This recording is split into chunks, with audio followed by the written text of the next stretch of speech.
Alright, hello everybody, what is going on? Mindbuster here, and today I am back with the analysis for day number 3. Now, it's 1 a.m. right now, so I'm trying to do this as quickly as I can, just kind of go through the things to look out for and what you should expect for tomorrow. So keep in mind that tomorrow is kind of going to be the closing games for Group B. So as you can see here, a bunch of the games have already been played. Currently the standings are Unicorns of Love number 1, 2-0, PSG Talon second, 2-1, V3 1-1, Rainbow 7 1 and 2, LGD 0 and 2. Oh boy, Rainbow 7.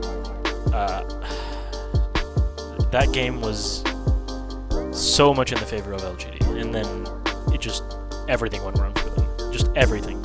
I don't even know what to say here. Like mainly the team fighting. LGD has not been a very strong team fighting lineup, and that's hurt them. It really has hurt them in this round robin. So they got to figure something out there. So V3 versus LGD is going to be the first match for tomorrow. LGD looking the way they have been so far, this could affect their mental. This could affect many different things. The fans are for LGD are ruthless. They're not going to be letting them live it down on any of this stuff. So right now, if you're asking me, LGD needs to either pick it up completely in the first game, or they're also going to bomb the game against Unicorns of Love. I know a lot of people are going to look at this lineup and say, oh, LGD Unicorns of Love is going to be an amazing game. It could be. Honestly, it really depends on how LG is able to perform in the first game. So if the first game of tomorrow, V3 pulls out something else that, LGD or any of the other teams did not expect. For example, against Unicorns of Love, they pulled out a lane swap right in the beginning of the game. And then they just kept doing that. And there you go. That Unicorns of Love almost lost to a bunch of lane swaps by V3, which luckily for them, they managed to capitalize on it and get the Camille and the hold on, so just let me double check the champions they were playing. So they managed to get the Camille and Camille and the Cassidin ahead, and that's what ended up leading to the win there.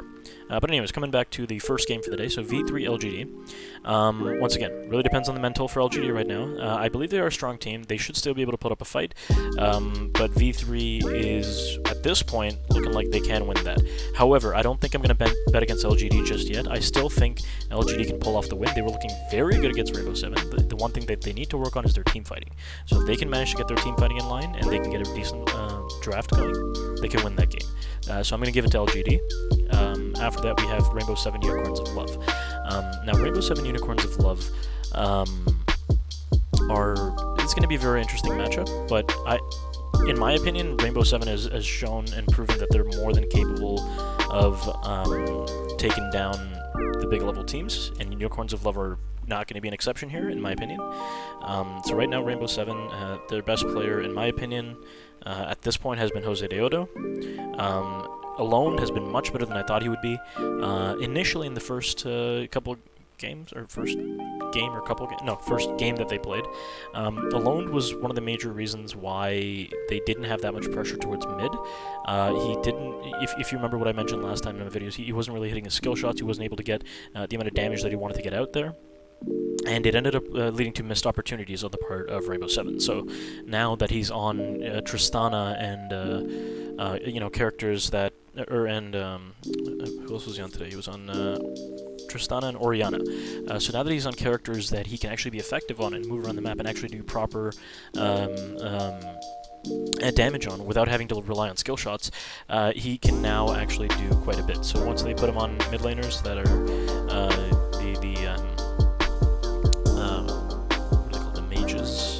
just any kind of pretty much mage mid laner. They just got to put him on there. And, control mage. There you go. That's the word I was looking for. They got to put him on control mages, and he tends to do fairly well. Tristana, he did fairly well too. Not a control mage, but still did fairly well.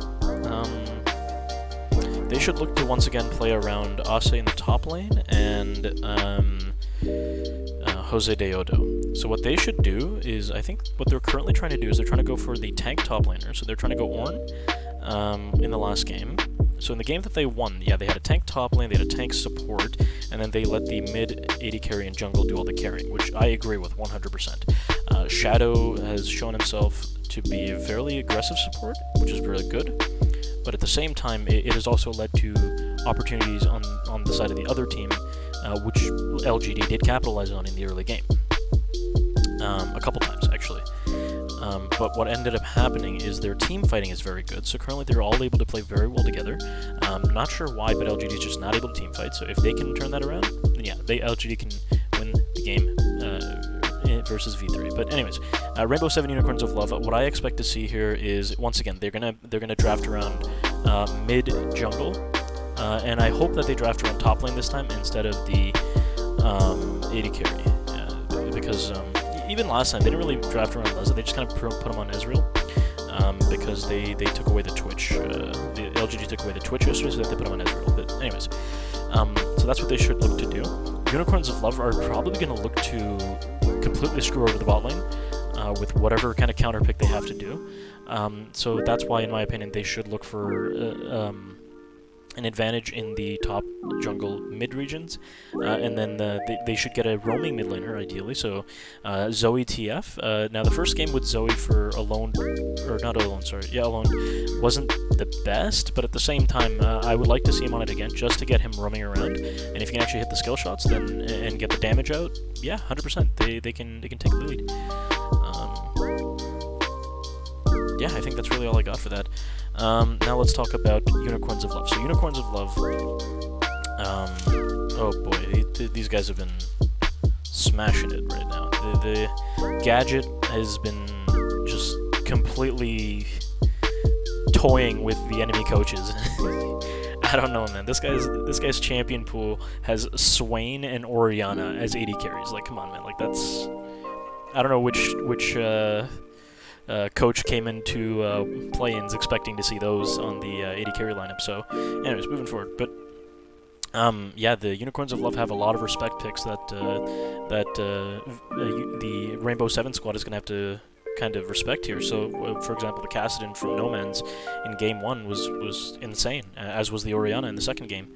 And then you have the Swain for Gadget. So the Swain for Gadget and the Hecarim for Ananashik have put together, they're pretty insane so far. Keep in mind, they're going to always want to keep the Renekton away and the Camille away from boss.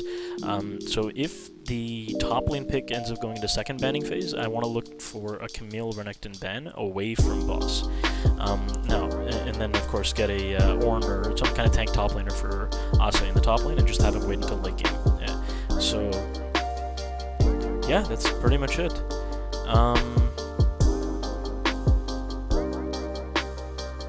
I do expect, however, Unicorns of Love to win that game against Rainbow Seven, but it's going to be interesting. I think Rainbow Seven does have a chance in that game.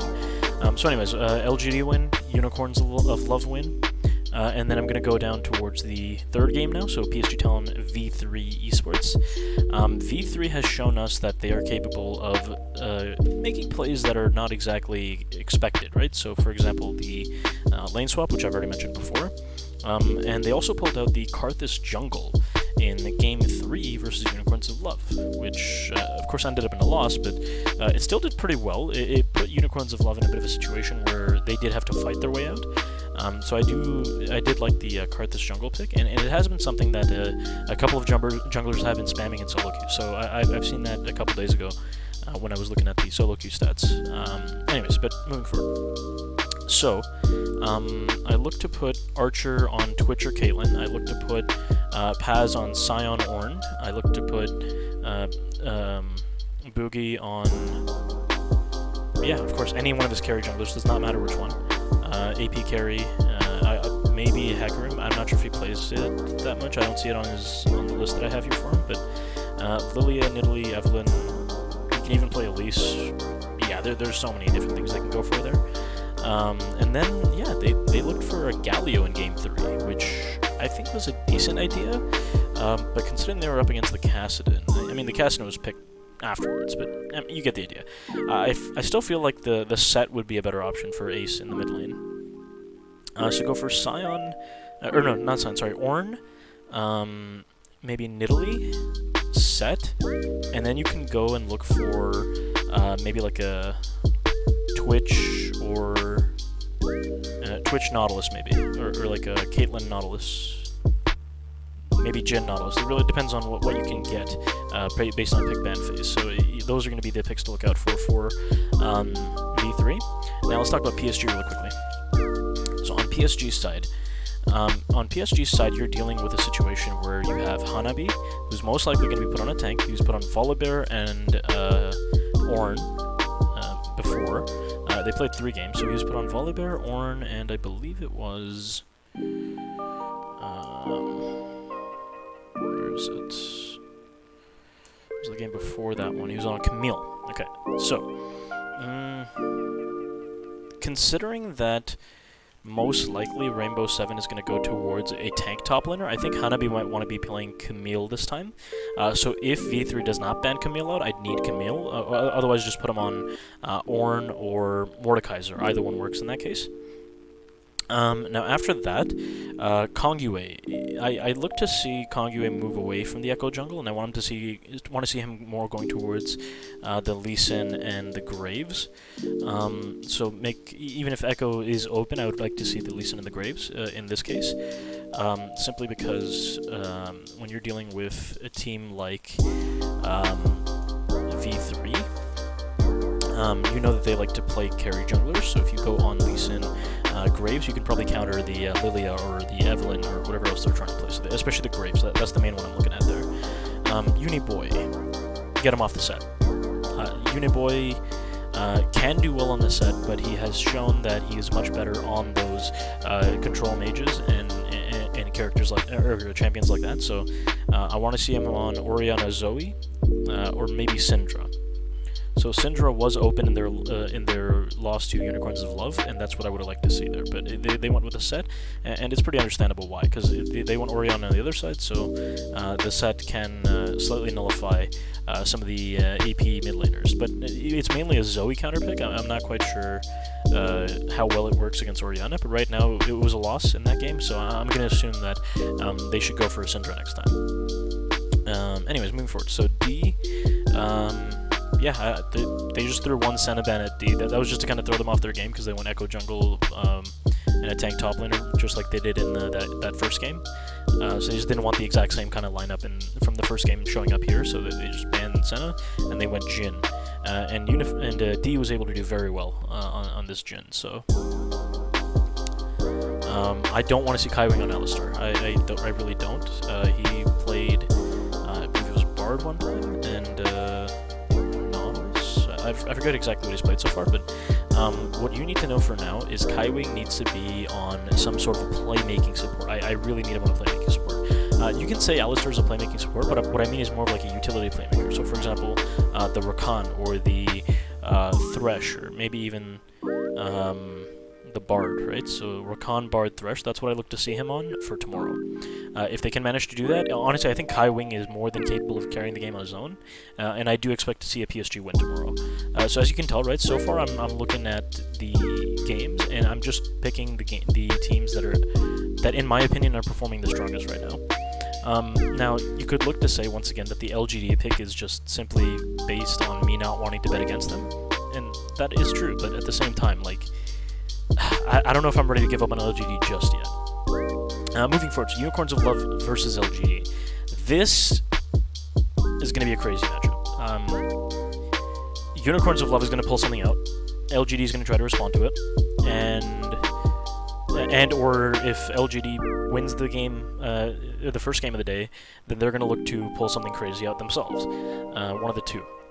So either team is going to pull out some crazy stuff, or maybe both of them, I don't know. Yeah, this is going to be probably one of the more unpredictable games of the day. But I'm going to say that Unicorns win that game, just because of the amount of dominance they've showed in yesterday's stage of the planes. So right now, my expected final rankings are PSG Talon and Unicorns of Love. Unicorns of Love first, with 4 wins. PSG Talon second with 3 wins, 1 loss. I expect V3 to lose, so they're going to end up 1-3. Rainbow 7 is going to lose their game, so they're also going to be 1-3. And LGD is going to be 4 down. So that's what's going to end up happening there. So that's my expected rankings for tomorrow. And yeah, that's pretty much it. So that's going to be the overall rankings, in my opinion. So once again, LGD win, Unicorns of Love win, PSG Talon win, Unicorns of Love win. So yeah, we let's see who gets out of the playing stage tomorrow. It's going to be really interesting to see what happens.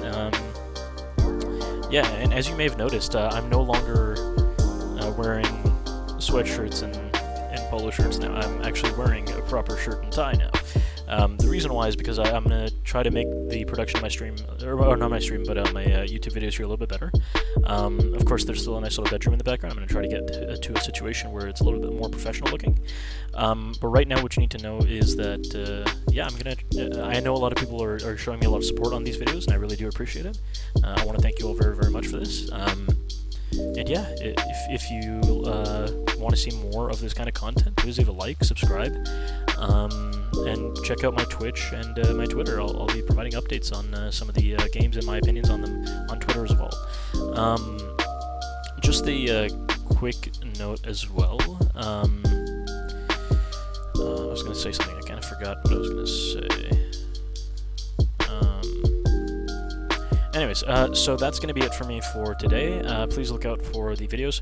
Oh, right, so what I was going to do is I am going to be uploading the videos for the individual game analyses breakdowns. That's going to be done probably sometime next week, after probably Tuesday. So I think the playing stage is going to go Monday and Tuesday.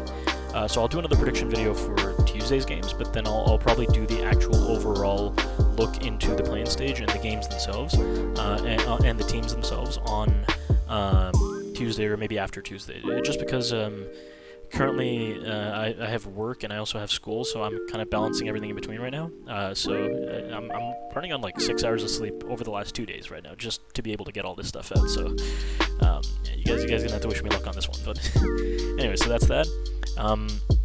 Quick note, just my overall opinions before I head out for today. This is exactly what I wanted from Worlds this year.